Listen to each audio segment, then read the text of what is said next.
Hello, everyone. Thank you for being here today. Before I begin, I just want to say a few words about the ceasefire agreement that was just reached between Israel and Hamas. Pendant plus d'un an, le Canada a demandé un cessez-le-feu et travaillé en ce sens. On est donc très content d'apprendre cette nouvelle tant attendue aujourd'hui. It means hostages that have been held captive since Hamas's abhorrent, unconscionable attack on October 7th, 2023, 15 terrible, grueling months ago, can finally be reunited with their families, and that includes, tragically, the remains of a Canadian. Ça veut dire que l'aide humanitaire qui est si cruciale, comme les médicaments, l'eau et la nourriture, va pouvoir se rendre aux personnes qui en ont tant besoin à Gaza. It means we can see the light at the end of the tunnel to hopefully put an end to this horrific war that has taken the lives of far too many innocents. Canada stands ready to do whatever it can to ensure the success of this agreement. But more than that, this ceasefire gives us hope. Hope that we can now focus our attention on a true, lasting political solution to this conflict, a two-state solution with Israelis and Palestinians living side by side in safety, security, and dignity. And hope that here in Canada, we can turn down the temperature, truly listen to one another, and ultimately rebuild the relationships between various communities which have been deeply damaged since October 2023. For Palestinian, Israeli, Lebanese, Jewish, and Arab Canadians, I know this war has been deeply hurtful, and I hope that today's news brings some solace, some relief. Je veux remercier le Premier ministre Doug Ford et tous les premiers ministres qui sont joints à moi aujourd'hui pour aborder cet enjeu crucial qu'est l'importance d'être unis pour défendre le Canada, défendre notre souveraineté, alors qu'on fait face à la menace de tarifs de la part de l'administration qui prendra bientôt le pouvoir à Washington. Coming out of this highly productive meeting, we have a shared sense of purpose, a shared sense of understanding, and a commitment to stand together on a united path forward. Because there's no sugarcoating it. The incoming administration's proposed tariffs against Canada would harm Americans. They would put American jobs at risk. They would put our collective security at risk. They would raise costs at a time when people simply deserve a break. And perhaps most crucially, they're not necessary. Our trading relationship is the envy of the world, and the better path forward is to make it stronger.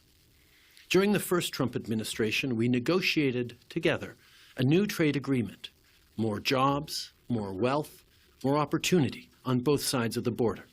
It's also a clear win-win of monumental proportions. Today, Canadian electricity powers millions of American homes and businesses each year. Over 4 million barrels of oil are shipped daily to refineries specifically made for Canadian crude, creating good jobs for Canadian and Americans alike. Notably, if tariffs are applied to Canadian oil, U.S. gas prices could increase by up to 75 cents per gallon. And we supply the United States annually with $84 billion worth of minerals used to support the U.S. defense, automotive, and agricultural industries that would otherwise be sourced from places like Russia or China. The approach we want is to build on these strengths. We want to help each other in our time of need, as our brave firefighters are doing in California right now, and as Americans have done in the past when we've faced our own natural disasters. On est tous d'accord. Il faut travailler ensemble pour défendre les relations entre le Canada et les États-Unis qui ont été la source de tant de prospérité pour nos deux pays. I've spoken to the President-elect numerous times since the summer. I was the first G7 leader to sit down with Mr. Trump after the election to discuss some of the concerns he's raised. And we've stepped up by allocating over $1 billion to further enhance the security of our shared border and clamp down on the illicit drug trade and human trafficking.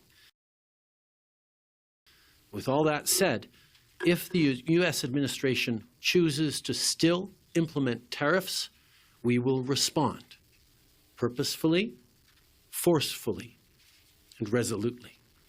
On ne va pas rester les bras croisés. On va démontrer ce que les entrepreneurs, les travailleurs et les économistes des deux côtés de la frontière savent très bien, que dans une guerre commerciale, il n'y a pas de gagnant.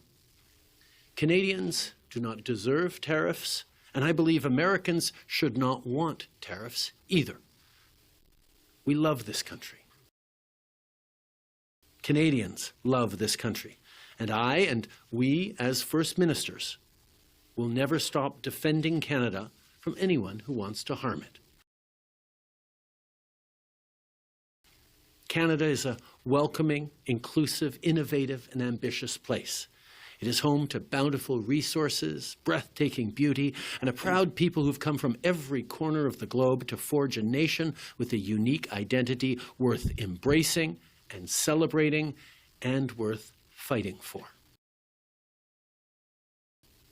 On a notre propre identité, notre propre histoire et nos propres valeurs. On est d'ailleurs le seul membre de la francophonie sur un continent où habitent des centaines de millions d'anglophones et avec ça vient toute une histoire et une culture distinctes qu'on va toujours protéger. Now, no country is perfect, but I do believe that Canada is the best country on earth, and there's nowhere that I or the vast majority of our 41 million strong family would rather be. And that's why I gathered us all here today, the federal government, provinces and territories alike, working with businesses, labor, and stand up for Canada. Thank you all for being here. I thank the premiers for being here especially, and I'm happy now to turn it over to the head of the Council of the Federation, Doug Ford. Doug. Oh, thank you. Well, thank you, Brian. The ministers as well, Minister LeBlanc, Mr. Jolie, and Ambassador Hillman, and all the premiers. This is truly a Team Canada approach that we're taking, and I just can't emphasize it enough about staying united as Canadians, standing up against these tariffs. Things are going to change in a week when the inauguration happens of President Trump, and if he moves forward with these tariffs. There's never been a time that's more important for Canadians to be united, to stand up, and making sure that our voice is heard. And the retaliatory tariffs need to be hard. We have to send a message when someone comes up and tries to destroy our economy. It will be devastating for Canadians. And that's why it's so important. It is so important that our federal government, our provinces, we support the hard-working frontline people, people that may be affected by the tariffs. But I can assure, I'm speaking for Ontario, I can assure the people of Ontario that we will be there for them.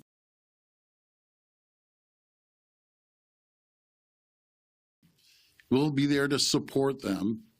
And I'm pretty sure what I heard is everyone feels the same, no matter the territories or the federal government or the provinces. And I'm just so proud of everyone today. This is an opportunity for Canadians to stand up and be proud. Even when it comes down to going into your local retailer, look at the back of the label. If it doesn't say Made in Canada, pick the can beside it that does say Made in Canada. And that goes to our retailers, a message to all our retailers, all the grocery retailers, other retailers. Start onshoring goods to Canada. Start looking at Made in Canada. If we get hit by a tariff and our costs go up, I'd rather pay a few more cents to go to a Canadian supplier, someone that's producing right here in Canada. If you remember back in the pandemic, when President Trump cut us off on the N35 masks, everyone remembers that? We went and said enough is enough, and we brought 3M with the cooperation with the federal government. We onboarded them in Ontario that we can serve the entire country.